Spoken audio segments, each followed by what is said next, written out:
예수님께서 한 데나리온을 통하여서 성도의 책임을 가르쳐 주십니다. 19절 말씀을 같이 읽겠습니다. 시작.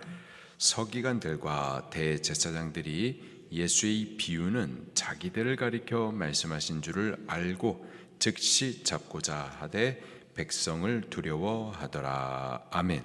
서기관들과 대제사장들이 예수의 지금 하신 이 비유가 자기들을 가리켜 하신 말씀인 것을 알았어요. 그 비유라는 것은 포도원의 악한 농부들을 말하죠.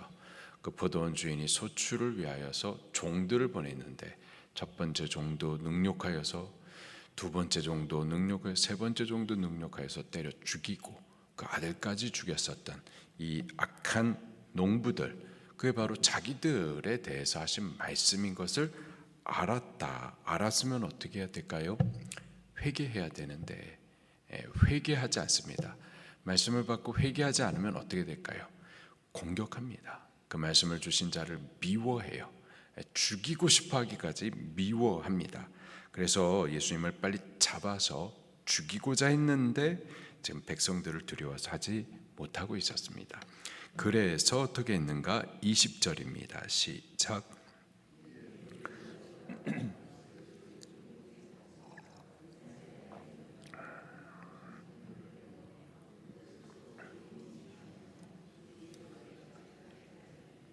아멘. 정탐을 보내서 스스로 의인인 채 하면서 예수의 말을 책 잡으려고 그렇게 보냈습니다. 그들이 21절에 이렇게 묻습니다.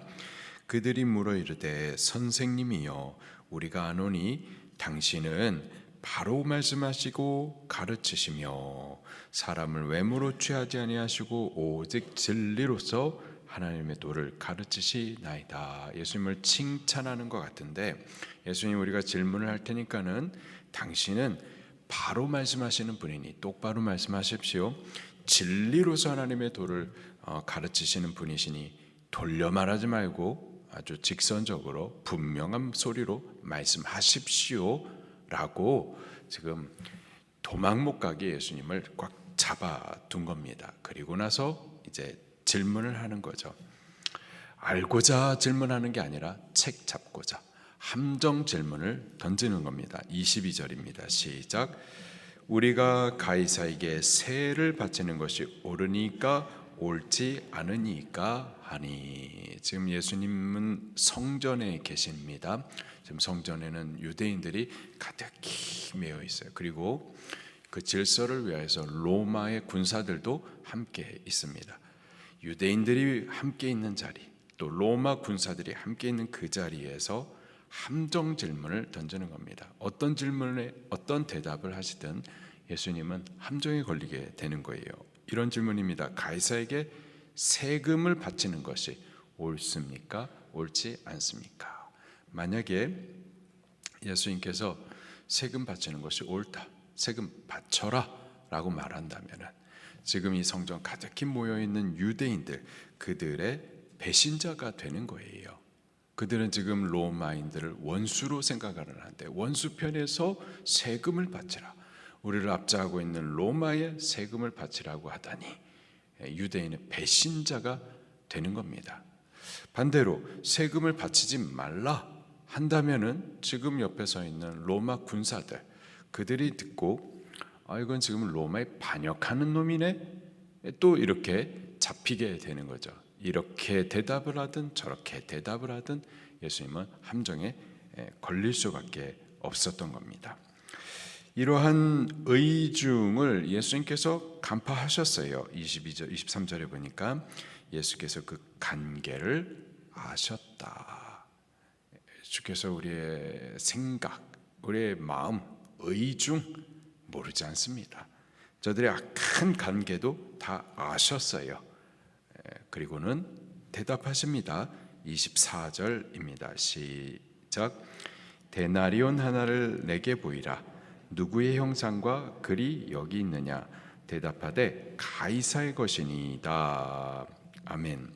데나리온은 로마 사람들의 화폐, 동전 이름입니다.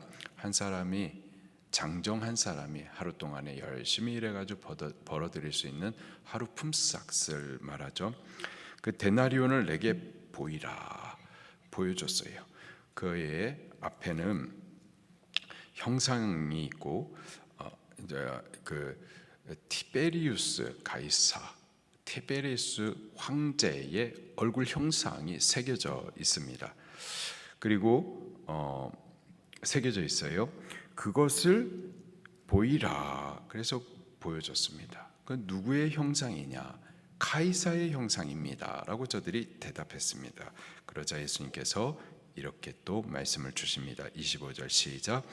이르시되 그런즉 가이사의 것은 가이사에게, 하나님의 것은 하나님께 바치라 하시니.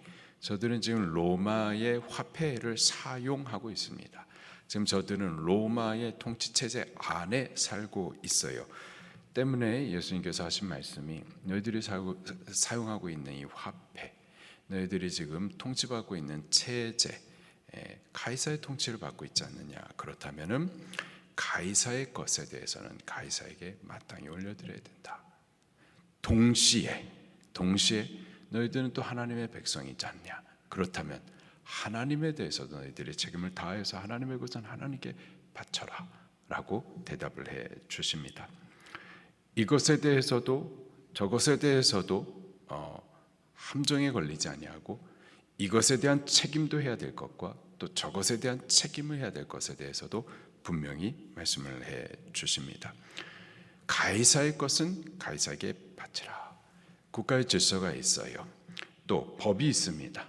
이런 세속적인 권위, 정부 권위가 있어요. 어떻게 해야 될까요? 성도는 마땅히 따라야 하는 겁니다. 예수님 믿는 우리들은 세속 권위에 대해서 그것을 반대할 이유가 없고, 그것이 하나님의 뜻을 반대하지 않는 이상, 하나님의 뜻에 충돌하지 않는 이상은 우리 세속 권위를 인정하며 따라야 함이 마땅한 겁니다. 그래서 대한민국 안에 예수님 믿는 성도는 이 나라의 법과 질서가 있고 또 국민으로서의 의무가 있어요. 그렇다면 반드시 그것이 하나님의 뜻을 거슬리지 않는 이상 우리 납세의 의무를 행하셔야만 하는 겁니다. 국방에 대해서도 우리 책임을 져야 되는 거고 또 열심히 공부도 하셔야만 하는 거예요.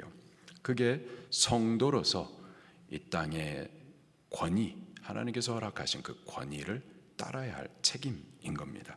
동시에 성도는 또 하나님의 사람으로서 이 땅에 살면서 하나님의 법을 따라서 또 살아야만 함이 마땅한 겁니다. 그래서 세상 사람들은 예배하지 않지만 성도는 하나님 앞에 예배하는 거예요. 세상 사람들은 말씀 없이 살지만 성도는 하나님의 말씀을 절대적인 권위로 듣고 또 법으로 여기면서 따라 살아야만 하는 겁니다. 성도는 세상 가운데 사는 동안 하나님께서 맡겨주신 사명, 곧 영혼 구령의 사명에 대해서 충성을 다 하셔야만 하는 거예요. 성도는 성도는 둘 다 하셔야만 하는 겁니다. 세상적인 의무에 대해서도 성실하게 책임을 다해야만 하는 거고 또 우리가 하나님의 백성으로서 본질적인 그 정체성을 따라서 하나님을 섬기는 일에도 충성을 다 하셔야만 하는 겁니다. 만약에 하나님의 백성으로서 하나님의 뜻이 있고 또 대한민국 국민으로서 그 의무가 있어요. 근데 이 두 가지가 서로 상충이 될 때, 충돌이 벌어질 때, 그때는 어떻게 해야 됩니까? 어떻게 해야 될까요? 더 상위적인 권위, 더 우선적인 권위가 뭐죠? 하나님의 말씀의 법이에요. 그렇다면 충돌이 벌어질 때는 국가의 법과 질서가 있고 국가의 권위가 세속적인 권위가 있지만 이거 다 하나님께서 맡겨주신 건데 하나님께서 맡겨주실 때는 하나님의 법을 따르도록 맡겨주신 거예요. 근데 그 뜻을 거슬러서 하나님의 뜻을 충돌하는 경우에 있어서는 우리는 이 세상의 권위와 법을 따라갈 수 없고 원래 그 법이 세워진 하나님의 목적을 따라 하나님의 말씀을 따라야만 하는 겁니다.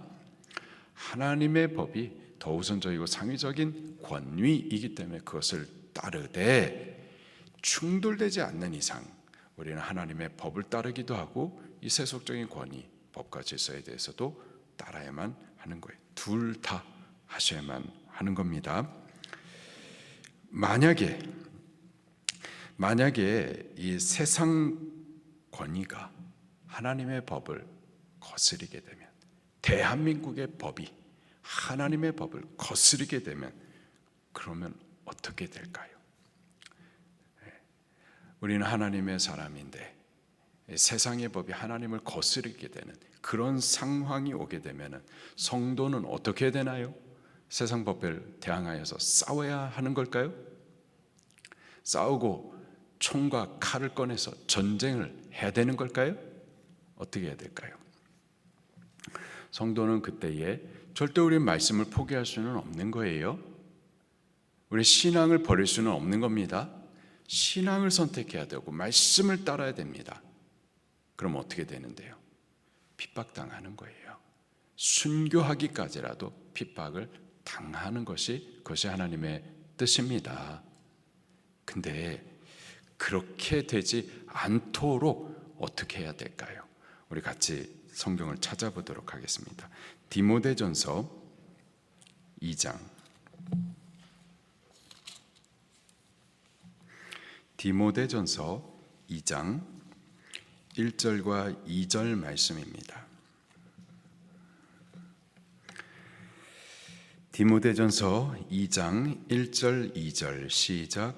그러므로 내가 첫째로 권하노니 모든 사람을 위하여 간구와 기도와 도구와 감사를 하되 임금들과 높은 지위에 있는 모든 사람을 위하여 하라. 그 이유는요, 우리가 모든 경건과 단정함으로 고요하고 평안한 생활을 하려 함이라. 이 땅의 권위들, 세속 권위들이 다 하나님께서 허락하신 것들인데, 근데 문제는 그 세속 권위가 하나님을 대적하여 일어나는 때들이 분명히 있습니다. 그런 경우는 성도들이 신앙하기 어려워요. 대한민국이 하나님을 대적하는 사상과 이념으로 법들이 자꾸 세워져 가고 있는데, 이렇게 되다 보면은 나중에 교회 핍박합니다. 아주 대놓고 핍박합니다. 지금도 그렇지만 더욱 대놓고 핍박하게 되어 있어요. 그때 성도들은 핍박당하는 거예요. 순교하기까지 핍박당하는 겁니다. 그것이 하나님의 기뻐하시는 뜻이에요. 그것이 성도의 믿음입니다. 그러나 그렇게 되지 않도록 아직까지 우리가 평안히 신앙할 수 있는 동안에, 아직까지 우리가 자유를 허락을 받아서 이렇게 모여서 예배도 하고 기도할 수 있는 동안에 우리 기도하셔야만 하는 겁니다. 이 나라와 민족을 위해서 기도하셔야 돼요.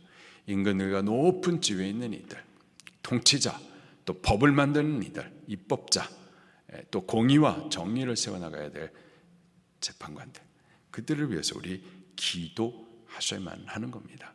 우리들끼리 싸우려고 해서는 안 되고요. 사람하고 싸우려고 하지 마시고 우리 하나님 앞에 하나님의 뜻이 나라 가운데 이루어질 수 있도록 기도하셔야만 하는 겁니다. 우리 나라 민족을 위해서 기도하십시다. 대한민국 위해서 기도하십시다. 대한민국 안에서 우리가 평안하게 거룩하게 하나님을 섬겨 예배하는 신앙 할 수 있도록 통치자들을 위해서, 입법자들을 위해서 기도하십시다.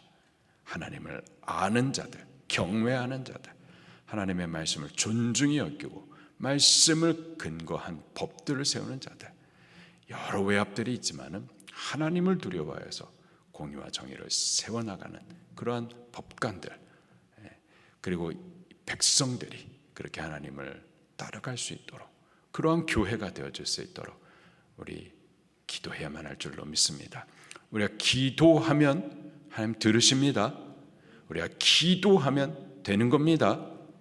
천만인에 함께 모여가지고 뭐 되는 게 아니라 자꾸 사람의 숫자를 갖다가 의지하고 그것을 자랑, 그것을 힘으로 여겨가지고 그걸로 하려고 그러는데 그거 아니에요. 하나님으로 하시면 되는 겁니다. 만약에 그게 아니라면 대한민국이 공산화되어지고 망한다. 그것이 하나님의 뜻이라면 하나님의 뜻이 이루어지는 것이 또 맞는 거예요. 사람의 방법으로 해서는 안 되고 우리 기도, 그것이 하나님의 뜻이고 하나님의 방법이고 성경이 우리에게 가르쳐 주시는 길이니 우리 기도하면 되겠습니다. 기도하고 하나님께서 이루시는 거룩한 일들을 우리는 뒤에서 보고 그럴 수 있기를 예수님 이름으로 축원합니다.